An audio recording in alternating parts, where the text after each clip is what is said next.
Alright, legends, welcome along to the show. This is another Friday the 13th review, and this is The New Blood. And I have to say now, I sat and watched these all back to back over a couple of days, and I was so looking forward to, and I'm jumping well ahead right here. I can recall, I don't recall these films 100% each of them in great detail, but I do recall a movie where at the very end of it, Jason's mask is on the ground and Freddy Krueger's hand comes up and grabs hold of it and pulls it down into the dirt. Couldn't recall what movie that was, so I was sitting watching them all back to back, and I was intending just to watch one a week while I was doing this series of reviews on here.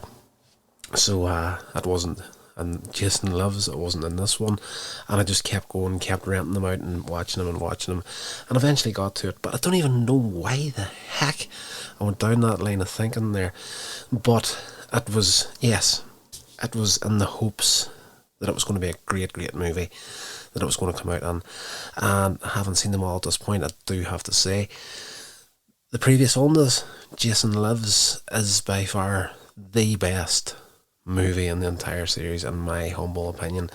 And you know, the movies leading up to that one were mediocre. Well, I don't want to say mediocre, like they all have their high points. You know, there's a lot of good stuff in them, but very much clones of each other, I felt, particularly the first three. And you know, it just kept going down that standard little storyline of Jason going crazy and murdering all around him, and Jason Lives comes and they do something a little bit different with him, and it was fantastic. So I was like, that's good, we're getting on to something great here.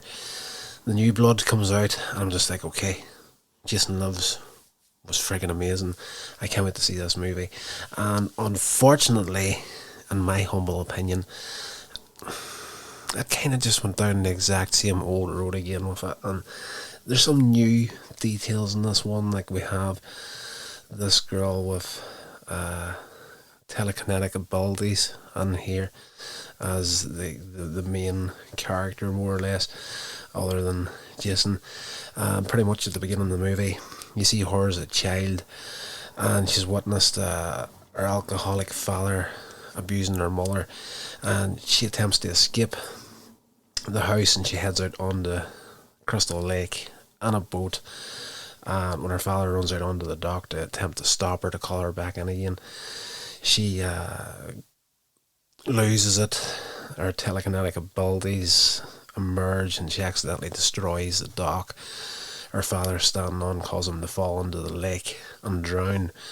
And years later, of course, we skip forward in time once again, and we meet this girl as a teenager, and she's still struggling with the, feelings of guilt for the events surrounding her father's death. Her mother, Amanda, takes her to the same lakeside residence as part of her treatment from a psychiatrist, Dr. Cruz. He starts all these experiments and verbal assaults designed to agitate her mental health, forcing her powers to become more pronounced. And he spends the better part of the movie just trying to wind her up to get a reaction, to kind of document this stuff. He's not a bit interested in helping the girl. It's all about the abilities and what she can do, and the amount of money and papers he can write, and it's just, he's an ass. So yeah, after a really upsetting session with the doctor, Tina runs from the cabin to the dock, thinking about her father's death, and while she's there thinking about him, she wishes he would come back, more or less. She's trying to will her father to be alive again, but she doesn't know what's at the bottom of the lake at this stage.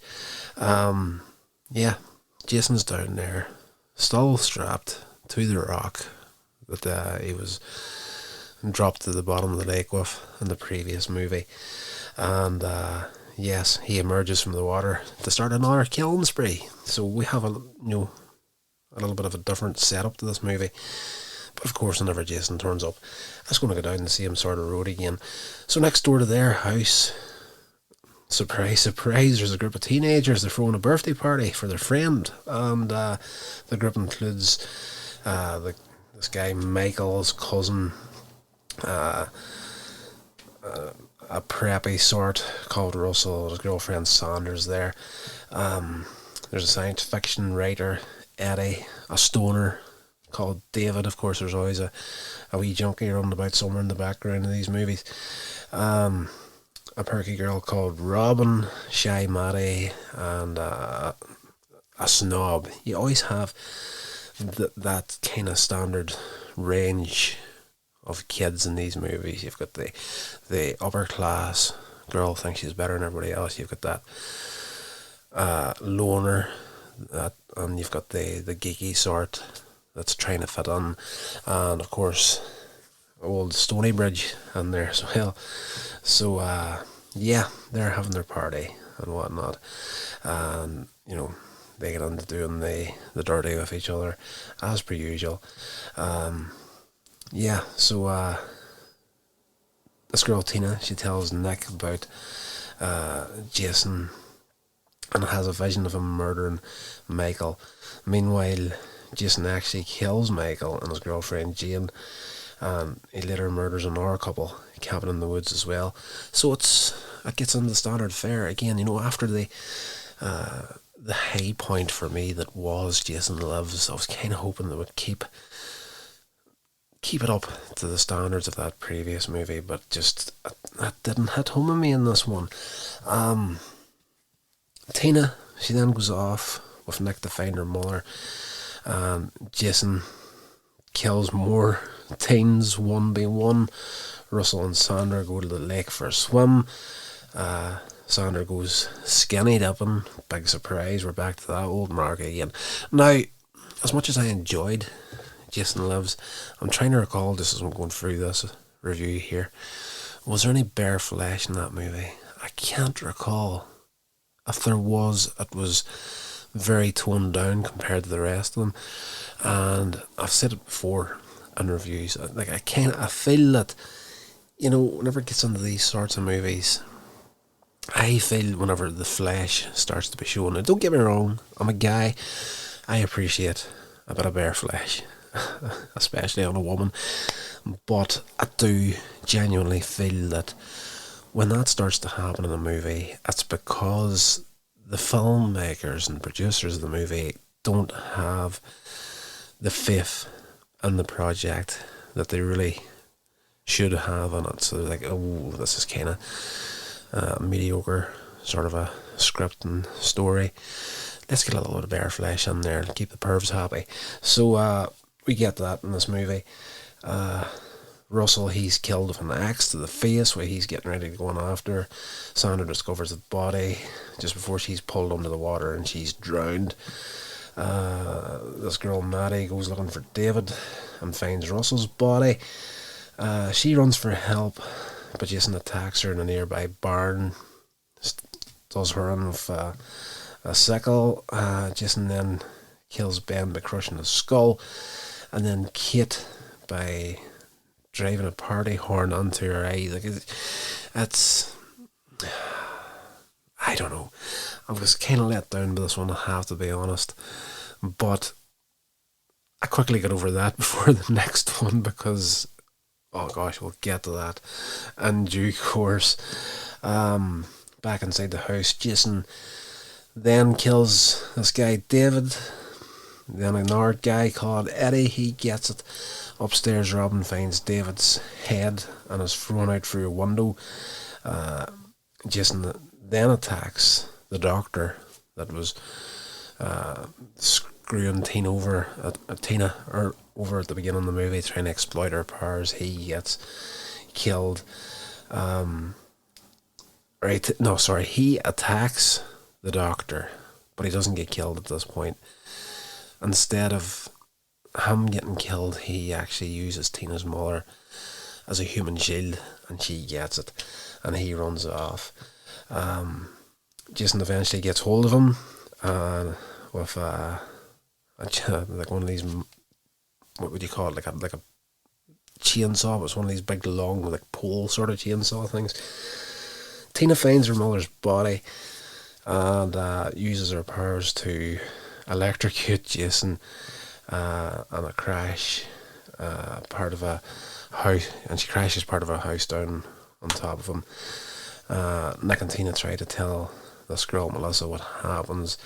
She thinks that they're just crazy. She tries to leave. Of course, Jason turns up and he drives an axe through her face as well. You know, and he just works his way down through everybody until there's like the last man standing sort of situation. Nick tries to fight Jason off, but he's quickly put in his ass, and Tina unleashes her power, so we get a bit of a Jedi fight at the end of this movie where she's like, you know, like throwing stuff at him using the power of her mind and whatnot. She uses the force on him, and this is 2 episodes in a row on this show where I've gone down the Star Wars path. But yeah, she breaks Jason's mask and exposes his disfigured, decomposing face, and as the battle goes on, the Shepherd Lakeside cabin is destroyed by an explosive fire, and the attack continues in the dock. Although Tina is unable to kill Jason, she unknowingly at the end of the movie, he's on the dock, and next thing, her dead father shows up out of the water, the spirit, the ghost of him. He rises from the lake and he drags Jason back down with him to the depths of the lake, and chaining the serial killer once more.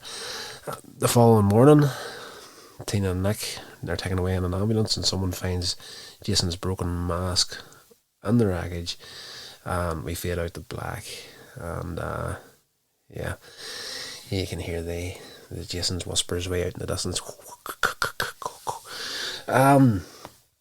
That explosion of the house coming up towards the end, the finale of this movie, phenomenal, unreal. Such, like, I was expecting it to be a big bang, but I wasn't expecting it to be quite as big as it was. It was well done, great visual effects in it. But I do have to say, overall, this movie just, it didn't hit home for me at all. But you know, it's a Friday the 13th movie. It's Jason Voorhees. You don't sit down to these movies and expect Shakespeare. But after the heights of Jason Lives, I was expecting just a little bit more strength out of this movie. You know, you always hope as the movies go on, they'll get better as they go. But unfortunately, it was a bit of a step back, in my opinion. How much did this movie make? This had a budget of 2.8 million, and at the box office it made back 19.1 million. So, you know, I said in all of them, they are cash cows. People will always go to see a Friday the 13th movie. But yeah, it was released May 13th, 1988, and it got mostly negative reviews from critics. Of course, 1 year later, it was followed by Jason Takes Manhattan. So you just know by that title, we're going to go down another fairly cheesy path. But it's, in all fairness, as cheesy as the next one was, I found it really entertaining. But again, I do have to say, the New Blood didn't hit good as Jason Lives, and I don't think any of the rest of them did either. So we're going to continue on nonetheless on this series. We're going to keep going through these movies, because you start a series, you should finish the series. It's only good manners. And I know somebody is listening to this podcast now and they're saying, Rotters Alhan, you were making a series of reviews over in your review channel on YouTube. You haven't finished them yet. I am getting to that next week.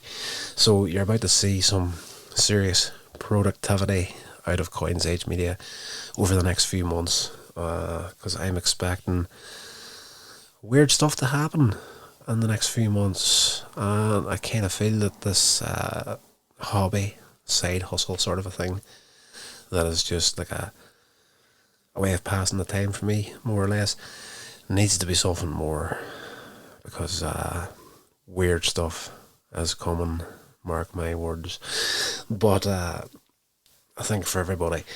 Anyway, that's going to do it. That was very, very vague. But yes, I'm just looking at news reports and stuff, and like the whole economy situation, particularly here.